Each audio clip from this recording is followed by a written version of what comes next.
నమస్తే. ఏపీ 39 టీవీకి స్వాగతం. ఎన్నికలు అయిపోయాయి. ఈ రణరంగంగా సాగిన ఎన్నికలు అయిపోగానే ఏపీ 39 టీవీ ప్రజా సంక్షేమంపై దృష్టి పెట్టింది. ప్రజలకు ఎటువంటి అవస్థలు ఉన్నా కూడా, ప్రజలకు ఎటువంటి కష్టాలున్నా కూడా హాస్పిటల్స్ కావచ్చు, విద్య వైద్య రంగంలో సమూల మార్పులు తీసుకురావాలన్నది ఏపీ 39 టీవీ ముఖ్య ఉద్దేశం.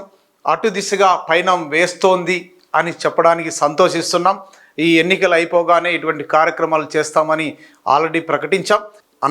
ఉమ్మడి అనంతపురం జిల్లాలో ఉన్న ఎందరో మహానుభావుల్ని ప్రజలకు పరిచయం చేయబోతున్నాం. వాళ్ళు చేసిన మంచి పనులు, వారు కనీసం ఎంతో కొంతమందికి ఇన్స్పిరేషన్ కావాలి, వారి అనుభవాలు మనకు కావాలన్న ఉద్దేశంతో ఏపీ 39 టీవీ ఎందరో మహానుభావులు కార్యక్రమాన్ని చేపట్టింది.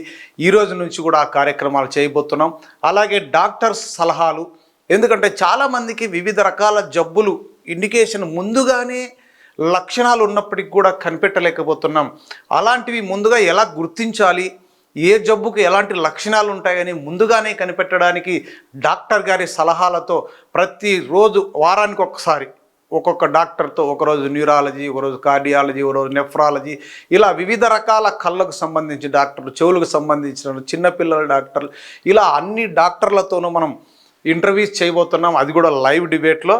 అలాగే కళాకారులను, పల్లెల్లో ప్రతిభ ఉన్న ప్రతి ఆటగాళ్లను వెలికి తీసే ప్రయత్నం చేద్దాం.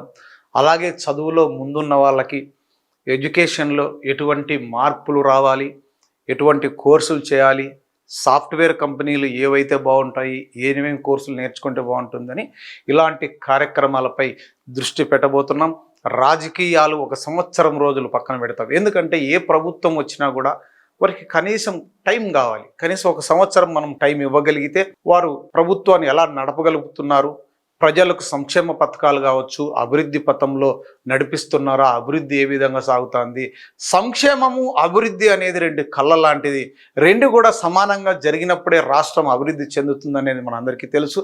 ఈ రెండు దానిపైన దృష్టి పెడదాం. ప్రభుత్వం ఏదైనా తప్పులు కనుక చేస్తే ఖచ్చితంగా ప్రశ్నించడానికి ఏపీ 39 టీవీ ముందుంటుందని ప్రజలందరికీ తెలియజేస్తున్నాం. అందుకనే ఒక సంవత్సరం రోజులు ప్రభుత్వానికి టైం ఇద్దాం. ఆ తర్వాత ఏదైనా ఉంటే ఖచ్చితంగా ప్రజల తరపున పోరాడటానికి ఏపీ 39 టీవీ ముందుంటుంది అని తెలియజేస్తున్నాను.